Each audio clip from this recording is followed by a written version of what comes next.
started out, but after we got married and had some kids, and Jenny worked as a nurse, well, we needed help, and I'll let Jenny tell you about this sweet lady that came to work for us. Well, and I don't remember how we happened to get hold of her. Well, we were looking for somebody, and somebody recommended her. Yeah, Yeah. but she came to work, and she, how much did you pay her? We paid her $25 a week, but I paid her Social Security. We had to pick her up, or we'd have a cab pick her up, because she didn't have Yeah. a car. But she did everything. She kept the house clean. She took care of the children when we weren't there, babysitting. And she was with us about, was it 5 years? 25 years. 25 She years. worked for us for 25 years. And she did anything I asked her to do, she did. She cooked, she kept the house clean, she did the laundry, took care of anybody who was sick. Because I was nursing and I wasn't home all the time. She made some good fried chicken. Yeah, she was Kentucky a good Fried cook. Chicken, We had good meals. Homemade rolls. homemade rolls, she'd make them from scratch. And yeah, she fixed, I mean, it wasn't such a thing as an 8-hour day or a 40-hour week back there when it came to Edna, which was probably illegal, but we never had anybody say anything about it. She'd stay over and babysit after working all day. And one time, we went on vacation and left Ann and Kitty, I think, and took the four oldest ones and went on away for a week. And she stayed with them while we were gone. And I remember when we came back, saw the kids run out to meet us. That's on film. But she did that and never complained. As a matter of fact, somebody told me after we hired her, said she won't be there a week because she drinks too much. Well, if she drank, we didn't know anything about it, but she may have. Yeah, I think we noticed the bottle was empty, not, Well, I not full. Well, that was toward the end. Yeah, but when she finally decided that it was enough or that we didn't need her anymore, then we had this thing out at the country club, Winchester Country Club. And see, that was back when, I guess we were still segregated, might have been, I'm not sure. But here we had this huge crowd of black people out there that had never been to the country club. So we thought it would be nice for somebody to lead us in prayer. So I said something to somebody and somebody said, well, he could do it. Well, this guy got up and it was embarrassing. He didn't know what the hell to say either. But she was good to us, we were good to her. She died of cancer finally, and I'm not sure whether there's ever been a tombstone at her gravesite or not, but these are some of the sad things of that. And it shows you with the African American women what they had to do for a living. Basically, they were housekeepers or helping keep children while the parents went to work. But that world has changed now, and it just to get on another subject, it just fascinates me to watch TV news these days and see the women, both African American and American women, that can get up there and do as good a job, if not a better job than men these days. So when you talk about the African Americans, really, 50 years ago is when they really started to come to the fore. And if they'd had these opportunities even 70 years ago, look how many more of these great black people we would have doing these things. Run for Congress and Senate and mayors, and having an African-American mayor in Atlanta, Georgia, who would have ever heard of such a thing? How about in Winchester, Virginia? Winchester, well, in Alabama or Georgia would even be harder. But of course, when I was mayor, and I was the last Democratic mayor, because once I finished my term, the rest of them were Republican. And I never thought I'd live to the day to see another Democratic mayor, much less African American. And it happened both ways, so I did live to see that. He's a good man. He owns a couple restaurants downtown, I understand. He's married to his friend.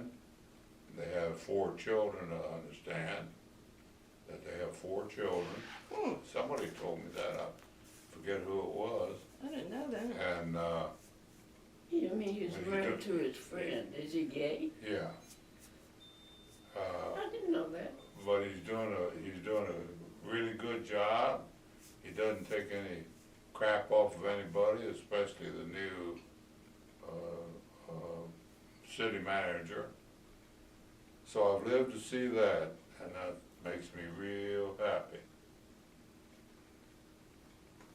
Let's see, what else we got right now? You got 5 great grandkids. No, 6. 6 great grandkids, 7 grandchildren. We got to talk about our son Don a little bit. Yeah.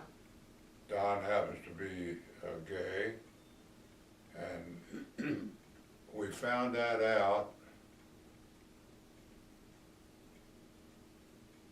We wondered about it.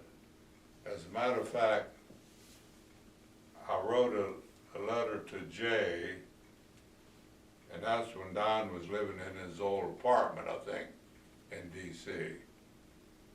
And I asked him the next time he talked to Don to talk to him about it a little bit and see if he was doing okay, because we had found out by then that he was gay.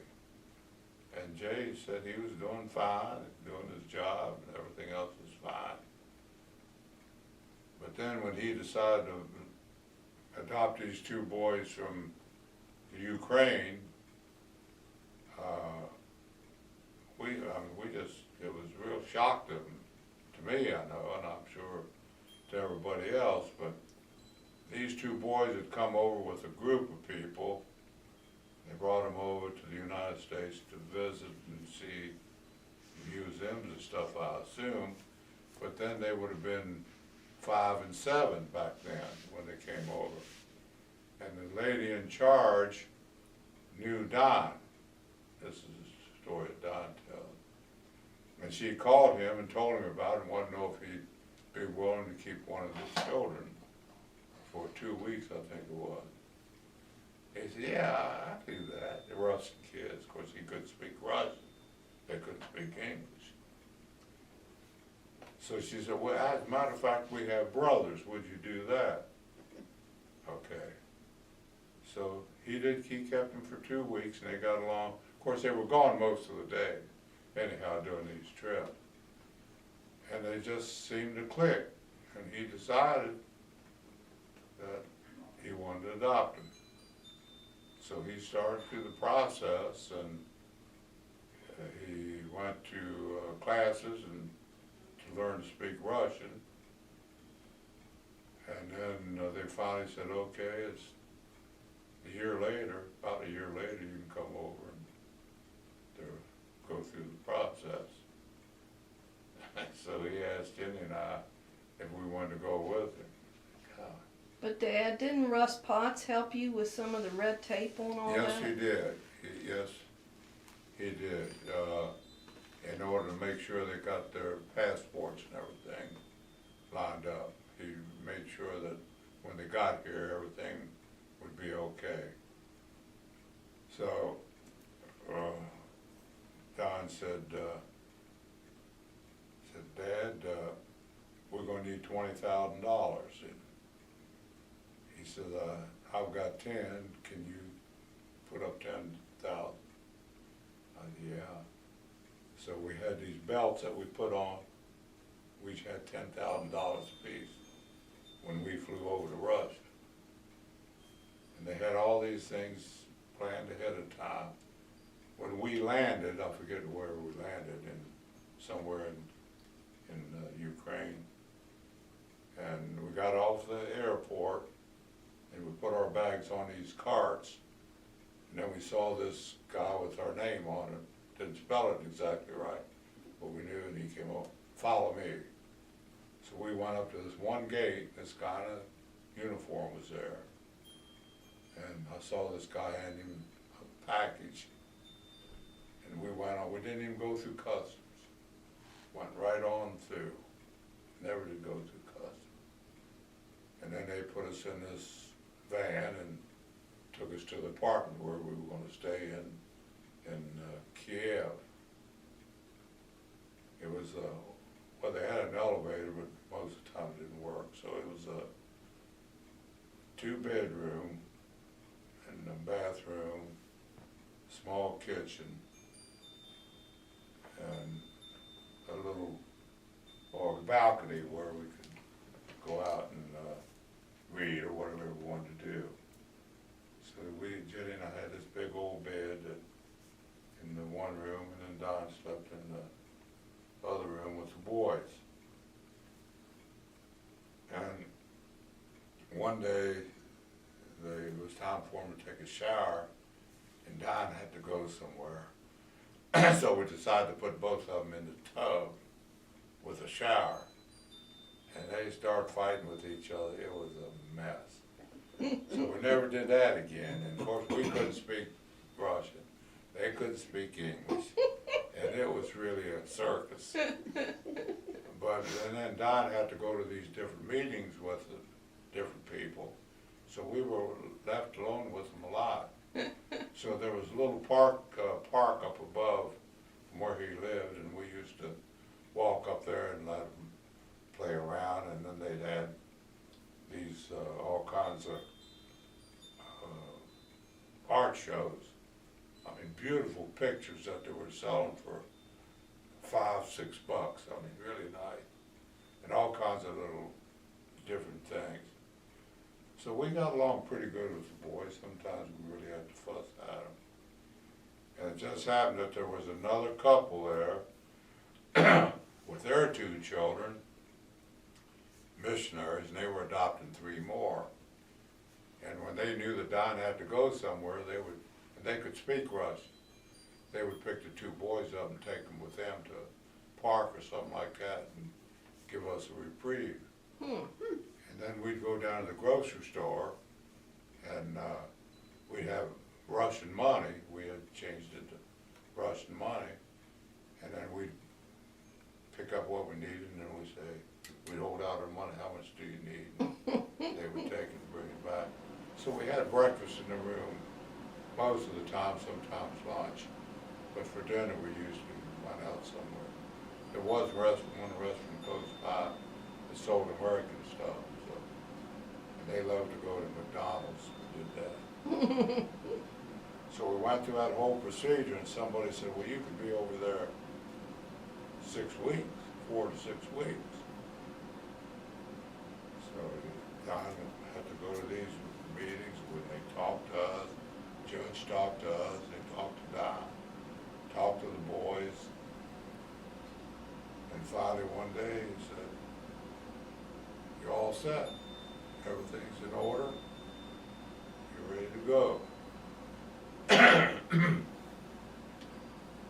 So when Don picked him up from he picked him up from the orphanage after we got there, they knew, and they had to take all their clothes, shoes, underclothes, everything back to the orphanage. So Don and we went out and had to buy new clothes for them. And everything else, because they needed everything. Toothbrush, everything had to go back. So we had to buy all the new clothes for them and get that ready. And then we headed back home. And when we got at one place we got to, and Jenny, you went on out early, went on out ahead of us. And then when she tried to get back in, they wouldn't let her, because you didn't have the right paper or something. So finally, after some argument, one of these other ladies said, let her come on back, let her come on back in. So we got that straightened out. But once they were on American soil, they were American citizens. Now you know the rest of the story. And God bless him. He's gone through some pretty tough times.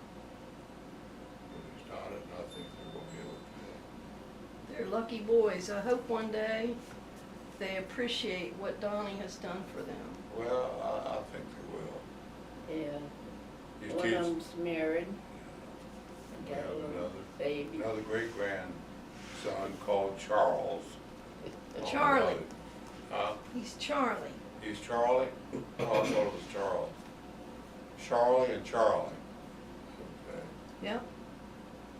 And I guess that's enough for now, and maybe we can wait another 6 months, and we'll come back and talk to you again, and thank you for doing this. I think the kids are gonna enjoy it.